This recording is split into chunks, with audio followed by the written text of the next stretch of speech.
think I've got closer. I figured out what my drop rock problem was, and I was restoring it, but it didn't quite get done. So I told you my illustration a few weeks back that I needed a new tablet, and I'm beginning to be convinced, but not really.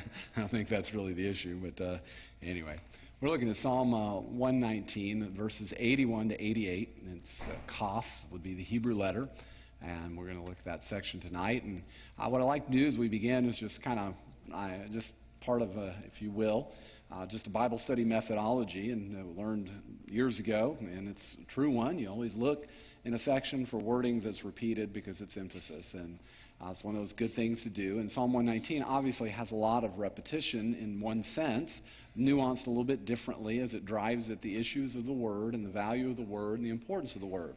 But as you pick up in this section, in verses 81, 82, you can't miss this. My soul longs for, or my eyes long for. And so this longing, this passionate yearning, the interesting part of this Hebrew word is it literally means to be spent, to come to an end. It is the idea so he is saying that he longs to the degree that he is exhausted. His desire, he spent himself in this way, all right? And there's several other psalms that use this language, and I actually looked up all the Hebrew words, and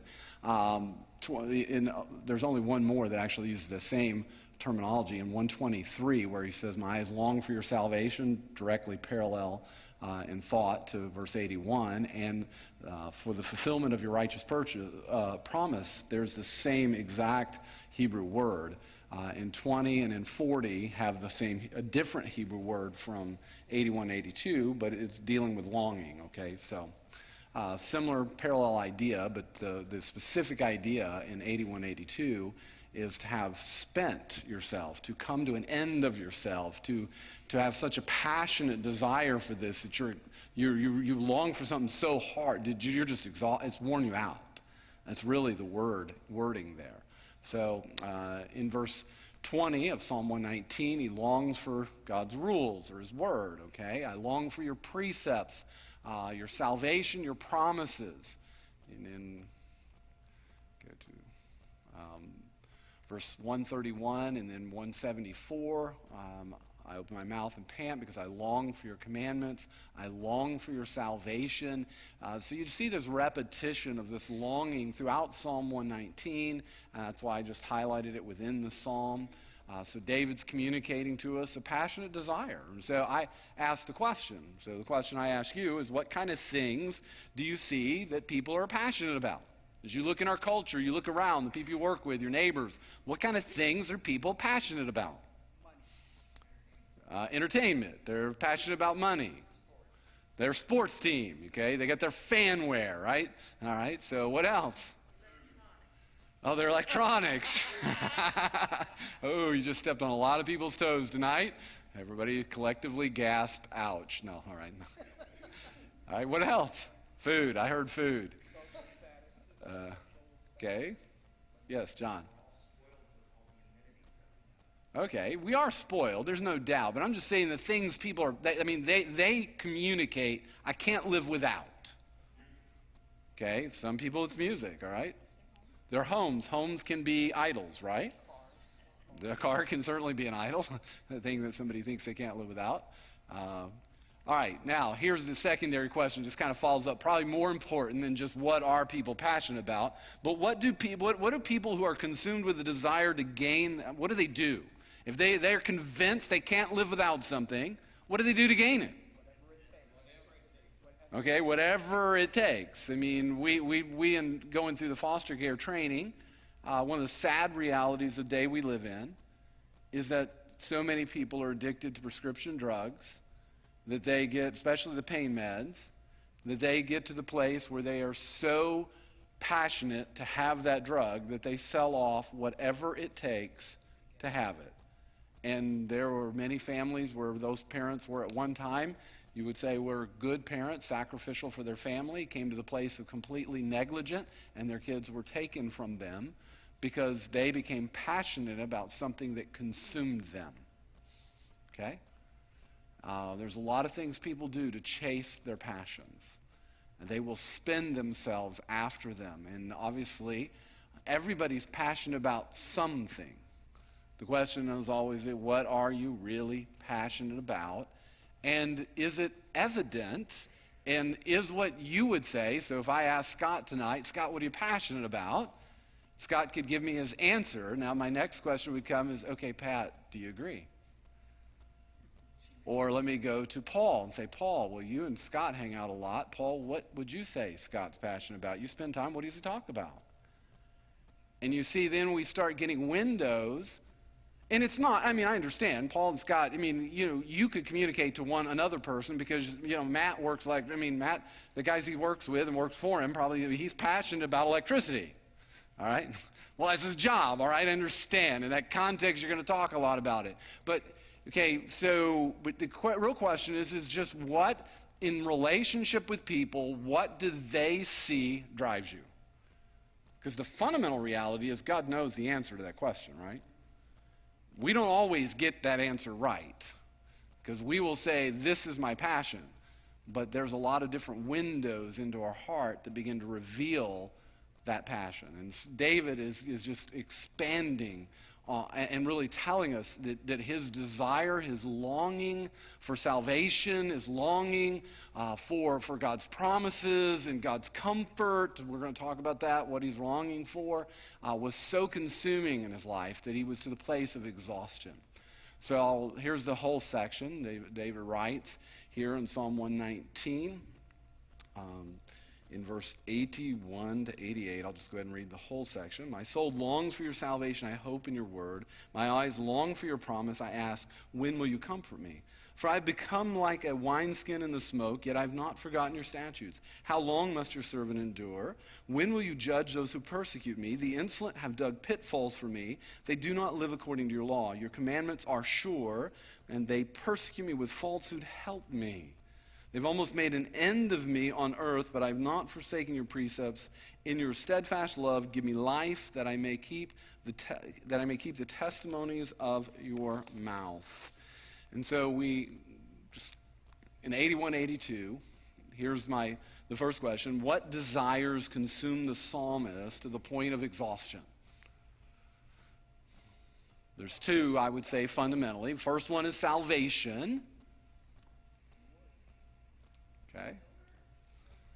The word. Okay, I would say comfort. Okay, the two that he's talking about, because my soul longs for your salvation, right? And where does and that roots back. The second question will really get into this issue of what fuels this passion, which is the word. And my eyes long for your promise, and where do we find, literally it says, my eyes long for your word. The promise is found in your word, so the ESV translates it promise, because, again, you're only going to find the promises of God in the word of God, okay? And then I ask, when will you comfort me? So he's longing for comfort, he's longing for salvation. So in that regard, the question comes back to then, what kind of salvation is he longing for? And that could go in one of two directions. You could take it as physical. The psalmist often asks God for physical deliverance. And that would be in regard to temporal sufferings. But it could also, and I would lean this way, that he's talking about spiritual deliverance, ultimately from the presence and the power of sin. That's really what he's longing for, to experience the consummation of God's promise to destroy Satan. You know, that promise goes all the way back to Genesis, right? There's going to come a seed from the woman who's going to destroy Satan, going to crush him.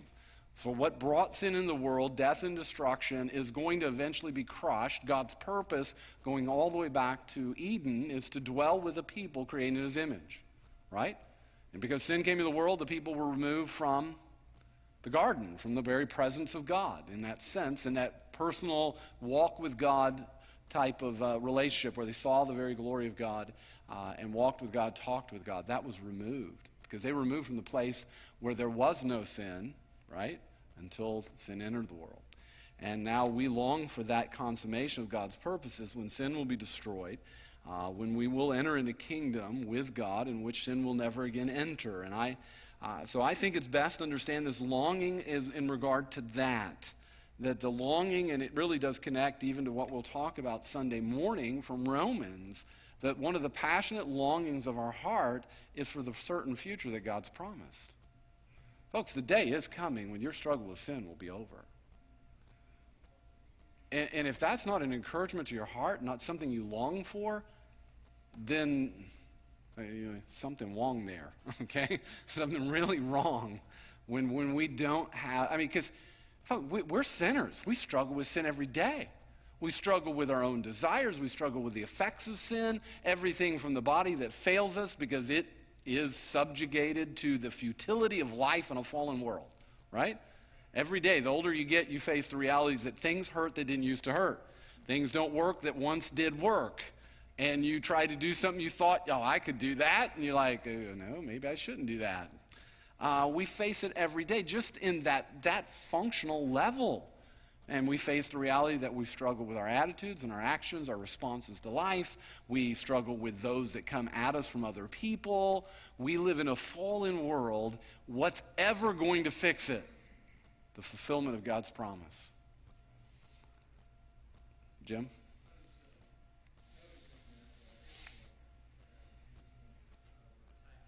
Mm-hmm. Yeah, I think, you could. Some have taken, and as I studied it and looked through it, some, because he does then refer to insolent people attacking him, would say, well, the salvation he's talking about is just deliverance from that. And I don't think that's really where David's at, because if I'm, let's face it, you could deliver from one insolent person, you're going to have another one. Okay, whatever the trial is today, you may come out of that one, but you're rest assured there's going to be another one. And I'm not saying that to be pessimistic or downer Debbie or whatever you want to call me. We live in a fallen world that's filled with trials, and you are either in the midst of one, coming out of one, or headed into one. Okay? And it will be that way until glory. You're going to struggle with your own sinful attitudes and actions from now until glory. You're going to be victimized by sin from now until glory. That's going to happen. All right? Now, grace is greater than that. That's the good news. Faith is greater than that. That's the good news. So we don't have to get discouraged or despondent because we're in the midst of trials. In fact, David doesn't do that. But what he longs for to the place of exhaustion is, Lord, I long for the day when this will be over. When these battles against sin will be done. When there will be no more oppressors. No more persecution. When there will be no more sorrows. That I long for to the place that I am exhausted and crying out for it. And I think that's where David is, and that's where we should, and that's ultimately where comfort's going to come from, right? Because the comfort in the midst of God can deliver you out of the midst of your present strife and bring you to a level of comfort. Okay, that lasts for a little while because the next one is coming. Whether you're going to be the instigator of it or the recipient of it, you live in that kind of fallen world. So the ultimate comfort comes when there is a final consummation. In this weight, and I just say, from my perspective, this is a text that I did my THM thesis on the nature of conversion. What's a THM? Well, it's a Master of Theology. Thesis was I had to write a 100-page paper on, yes. See, you want to know why I preached so long? I wrote a 100-page paper on 2 verses, okay? So 100-page paper on 2 verses. So yes, you don't, you can really not exhaust God's truth, okay? So 100-page paper on just 2 verses, and these are the 2. And I'm not preaching a 100-page paper to you tonight, I promise, all right? But the bottom line is this deals with the very nature of conversion. What does it mean to be converted? And Paul celebrates it. And he celebrates when people receive the word of God, they turn to God from idols. There's repentance. Turning from idols to God. And they serve the living God. There's faith. Faith serves God. Without serving God, there's always a question mark. Is that person a person of faith? Because faith is always going to engage you in ministry. Because faith serves God. And to wait from the Son from heaven. And sometimes people miss that. Repentance and faith are conversion, but when God converts you, he changes everything, which includes what you long for. And you know what you long for when you get saved? The day you're going to see Christ. When you're going to dwell with God, which is what you were created to do. You were made by God and for God, and you will never find ultimate satisfaction in anything down here. Oh, there's lots of good gifts. I mean, I'm looking at couples sitting next to each other, married couples, and there's a wonderful gift of marriage and family, and we enjoy it, and it's dear to our heart, and it should be. But you know what? There's something better coming. And that's not a downer on your family, all right? So, that's not a downer on our families at all, because they're great gifts, and we enjoy them immensely, but there's something far greater coming. And it's something that will never, ever be tainted. Ever. And it's this wait from heaven for the Son, and that desire, that longing for it is something that is God-given. And it is connected to our conversion because our eyes are open to a whole new reality. There is a reality of our relationship with God that one day will set us free from sin forever. That's wonderful news. That's something to long for. So, what desires consume the psalmist? We talked about it, and here's just text on this longing. Here's some other texts that just connect to me, to what I'm saying. Because here's what Paul saying in Romans 8. Well, we eagerly await for adoption of son, the redemption of our bodies. The day's coming when this body will be fully redeemed. What does that mean? Delivered from the present power of sin forever. I'm going to get a new body that'll never again get sick, not going to wear out, not going to get old, not going to fall apart, not going to hurt, that'll never get tired again. I'm getting a new body that's never going to be subjected to sin again. Now, if you can't long for that, I don't know. I mean, you watch too many superhero movies and think you're going to eat the wrong isotope and become Spider-Man or something. I don't know. I promise you, you're not going to become Spider-Man or Superman. If you want to jump off a tall building, I'll give you a cape. I'll watch, I'll video it. It'll go on YouTube. I'll be famous. You're not. Okay, so anyway, we're not going to become that. But here's the good news. What I am longing for is the day of redemption's coming when I'm getting a new body, and guess what? It'll be better than Superman's. It'll be better than any of the superheroes, everything everybody gets caught up in. It'll be far greater because I'm going to have a body that'll never again face death from anything, never again sin. So all that think about it, the only thing that ever steals our joy is sin. In the presence of God is fullness of joy. Why? No sin there. Pleasures forevermore. Why? You'll never again sin. You'll enjoy God as you were created to enjoy him. Thus we long for it. We eagerly wait. That's what Paul says in Galatians 5:5. We eagerly wait. And the author of Hebrews tells us again that he will appear a second time, Christ, to deal not with sin, but to save those who are eagerly waiting for him. Now catch it. Those who are saved are eagerly waiting for him. Why? Going back to Thessalonians, that's the nature of conversion. God changes the passions of our heart. So David, when he says, I long for this to the place of exhaustion, is talking about the nature of faith. Faith longs for the day we're going to dwell with God forever. Never again to sin, to enjoy God forever as we were created to do. So what fuels this passion, I already kind of mentioned it, was two things that he mentions in this text. First one is, I long for salvation. What fuels that longing is hope founded on word. Hope, and hope is not hope so. We've said this over and over again. Hope is certain confidence. It is absolute rock solid assurance. Why? Because where that hope is founded, in a word that cannot be changed. Because it's given by a God who cannot lie and does not waver. Lacks no power, is perfect in all of his being. He's made promises. They're certain. Take them to the bank. So you long is fueled, that longing, and this is why our time in the Word is so important. I mean, you read the Word, what is God doing? He's fueling your hope. And he's helping wean, because we put our hopes in all kinds of things. You make an investment. I don't know how many of you invest. You got portfolio, whatever, retirement account. Whatever that is, it's invested in something that you hope doesn't crash. Okay? I mean, even if you put money in the bank, you're hoping that your money doesn't equal zero, right? I mean, because just the fact that you have money in the bank doesn't mean it's worth anything. We all know that it can just go worth nothing.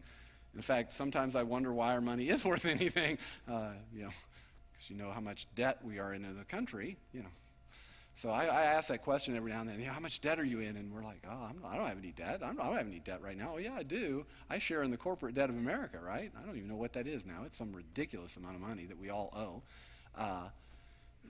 So that's a whole nother side story. Sorry, I didn't mean to go there. All right, so what fuels our passion is God's word. What fuels our passion is God's promises, because they're certain. You can count on them. We don't know the when, but we do know the what, right? I have absolute assurance of this. And the psalmists just go through and they talk about these promises of God, and I've already mentioned this one. In the presence of God is fullness of joy, his right hand pleasures forevermore. The psalmist says, surely the righteous shall give thanks to your name. The upright shall dwell in your presence forever. Psalm 48 and verse 8, as we have heard, so we have seen in the city of the Lord of hosts, in the city of our God, which God shall establish forever. This is God, our God, forever and ever. He will guide us forever. And so the psalmist is reflecting that God's promises are connected to forever, right? There's a city of God that's going to be forever. The people of God, he will guide forever.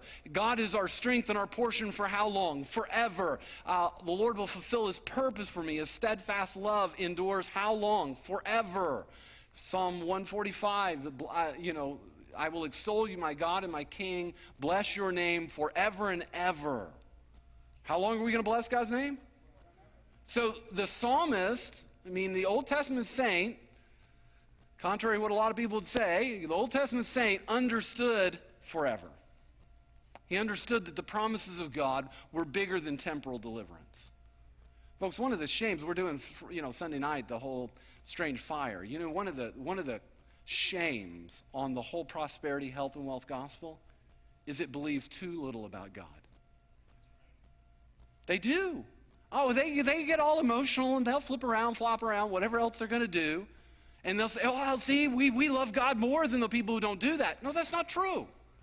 Because they limit God really to promises to deliver me now from a health trial and make me prosperous when? Now. You're going to make my life, that's why, what's his name? Joel, not Bauman either. Joel Osteen, writes books about your best life when? Now. And this God is for you all that. Listen, God can make you as wealthy as everything now. He could give you health. You could live to be 125 years old if you want to. I don't know why you'd want to, but he doesn't promise your body's going to be preserved through that, right? He's going to tell you health, but I've not met any.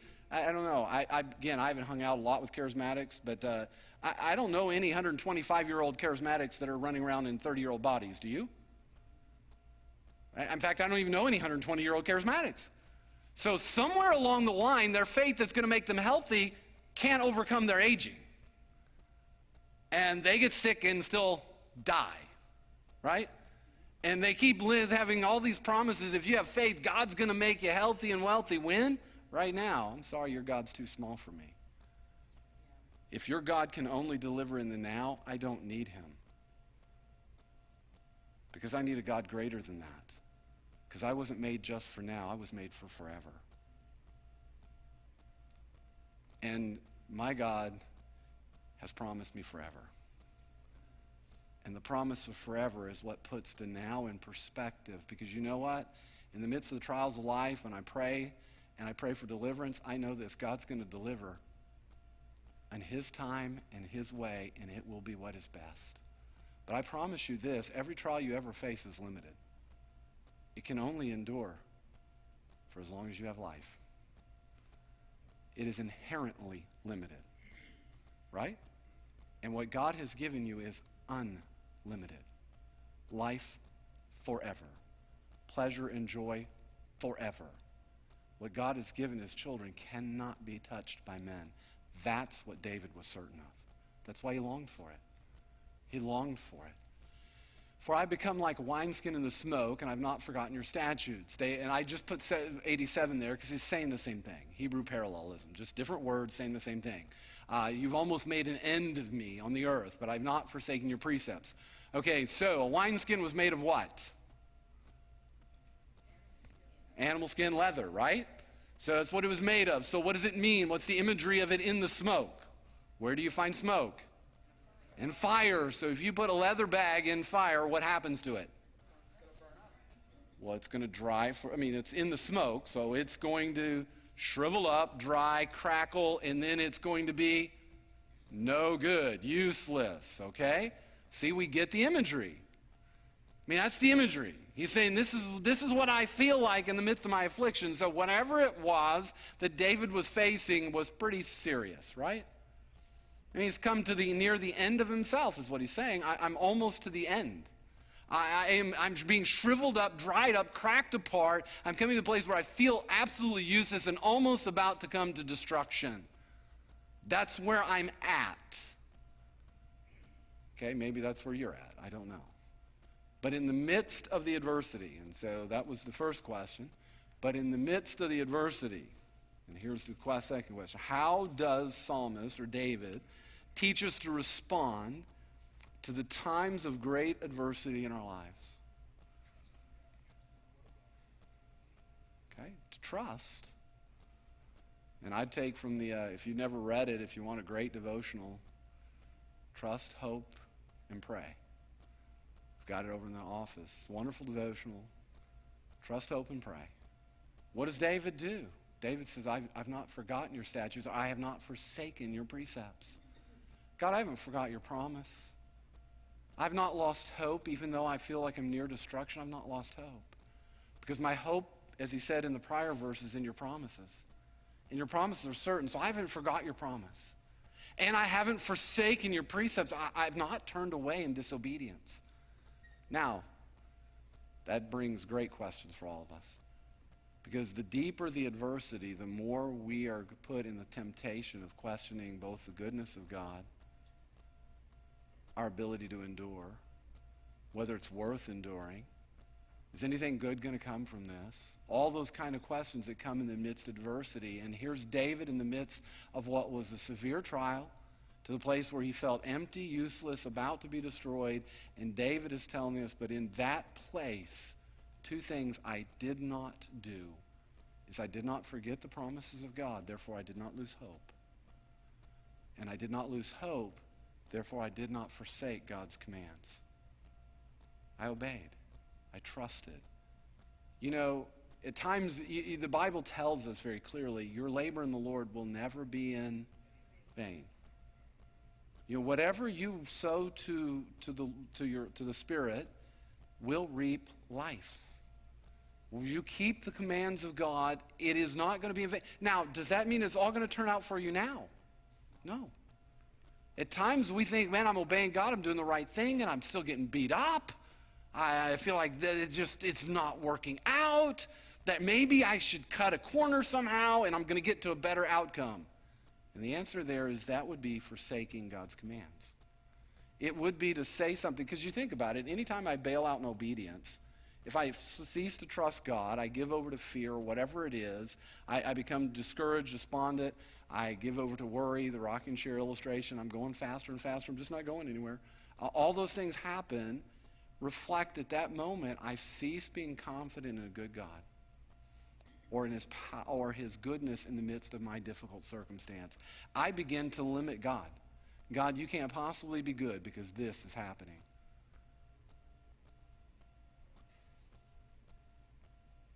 God is always good and doing good. And guess what? You and I can't change that. And my experiences in life does not change the reality of who God is or what God's doing. What I need is the faith to see it. I need God to open my eyes and you know what? Ultimately, he is. I will see how I'll see how it all fit together.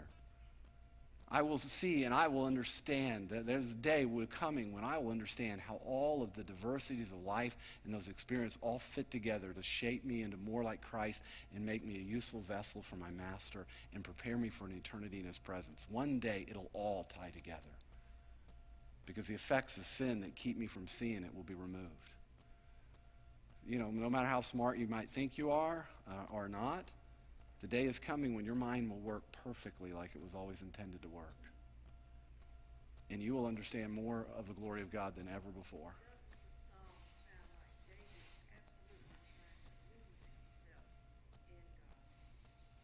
I would agree with that. Yeah.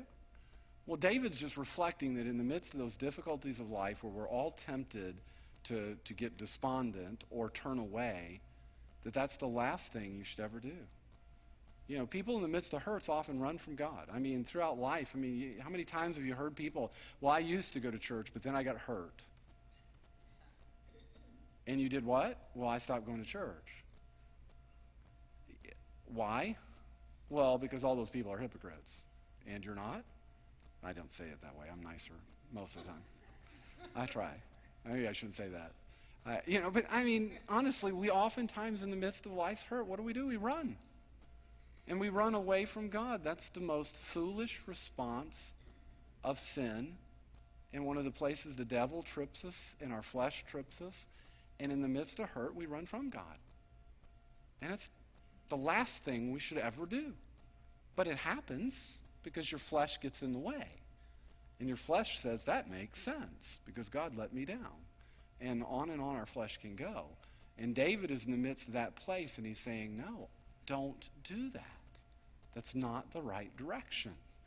All right, so here's Hebrews text, which is a great text, Hebrews chapter 10. And he's writing to them that the just, the righteous one, the justified one is going to live by faith. And faith that does not shrink back. We're confident that you are not of those who will shrink back to destruction, because those who shrink back don't have faith, because faith perseveres. That's the nature of faith. Now, it doesn't do it perfectly, folks. There's times where believers doubt, and you entertain doubt, and you can backslide. All of that's true. That can happen in any believer's life. But faith will ultimately bring you back to a path of righteousness and obedience and trust. Because faith cannot be destroyed by the trials of life, and that's good news, because faith is a gift from God. If it was just your faith, my faith, it could be destroyed in a moment. If you could lose your salvation, you would. Okay? If you could lose it, you would. But the faith that God gives cannot be destroyed. And the God who saves you is the God who keeps you. And because he keeps you, you cannot be destroyed, even by the trials of life.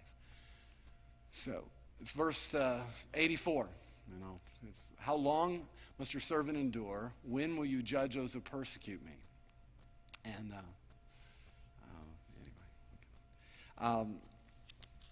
so why do we ask? Or when facing adversity, why do we want to know how long? All right. We want to. There's some sense in which, if you know how long something lasts, you think you can handle it, right? And how many of you anybody play high school football? You had the 2-a-day practices. Did you guys have 2-a-days? Start of the year. Steve and I were on visitation yesterday. We drove by Tarpon High, and we were out. We went and saw Evelyn. But anyway, they were out practicing spring football. I saw that, and I'm very thankful we didn't have spring football practice when I was in high school. That didn't exist. I'm glad. We did 2-a-days, and I lived in, Steve and I were talking about it and how hot it is here in Florida, and I'm thinking, man, I'd hate to be out there. But thankfully, humidity's not up too high yet for them. It's not too hot. But I'm thinking about August, and Steve said, well, you were in Texas, weren't you? Yeah. Texas heat, August, bad, all right? But you know what? They were 2 weeks. So you went into that going, I just got to last 2 weeks. I got to make it. And every day you were ticking that off, and there was some sense in which, because you knew it was this limited, you could make it. All right, now, isn't it, we proverbially say, man, if I could just see the light at the end of the tunnel, right? We think if I could just get to that point where I could see light, I could hang on. Well, I would suggest to you that's altogether the wrong thinking. Because you aren't really the one hanging on. There's someone hanging on to you. And he won't ever let go. And the ability to endure in the trial is not rooted in the strength of your grip. It's rooted in the strength of the one who has hold of you. And that's why Paul is such a great example, because whatever that thorn in the flesh, and we're not here to decide that one tonight, we could have a vote. Who many thinks this? No, I'm not going to do it. All right. So, what that thorn in the flesh is, we're not exactly sure, but it was of such substantial nature that Paul wanted it gone. He wanted it gone, and he felt like it was a hindrance to ministry, and he's praying, and Paul, let's just face it, Paul's not used to no for an answer. Paul's praying the will of God. He's praying for people to heal. People are healed. Paul is not used to praying and God saying, nope.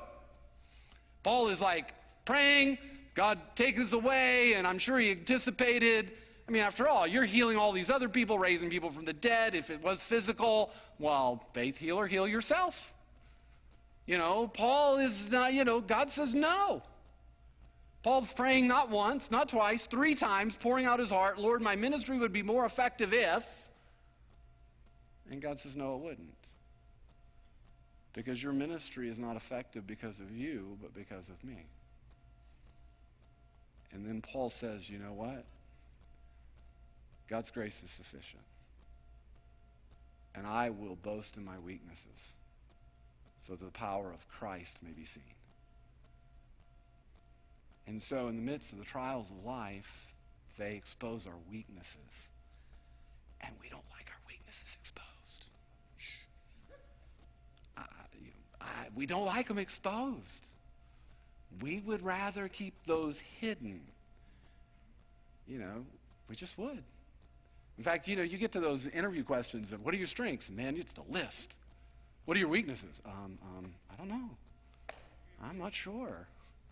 I'm not really sure. I articulate your weaknesses. Well, I know this one. That one sounds pretty good. Let me say this. And we start articulating. But you want strengths, man, the list comes out. Weaknesses, got a couple. Folks, you and I have way more weaknesses than we have strengths. But we don't magnify them because we don't live in a culture that teaches us to magnify them. Because we do live in a culture that teaches us to depend on self. And God takes us through those trials to help us get weaned from depending on self to depending on grace.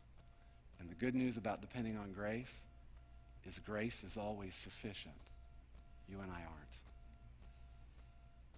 I'm not sufficient for the trial. I'm not sufficient for the task.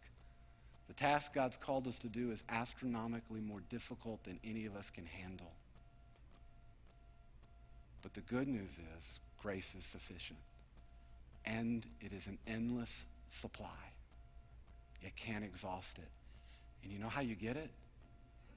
You ask for it.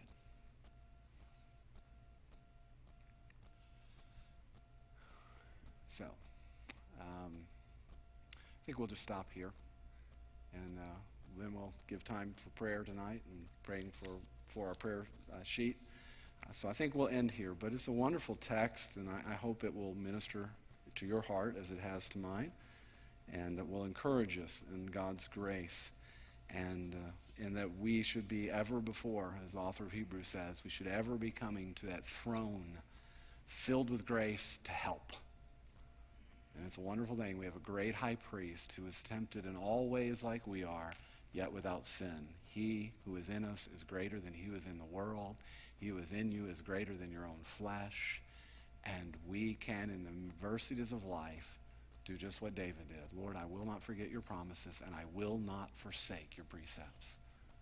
I will obey, I will trust, and I will long for your salvation. When that work you began in the day you called me from sin will be consummated, and I will never again struggle with sin ever again. Lord, I long for that day. But between now and then, Lord, let me be ever dependent on grace, and thank you that grace teaches me to say no to ungodliness. Lord, keep me at a throne filled with grace so that I can walk with you and for you and not depend on self. Let's pray.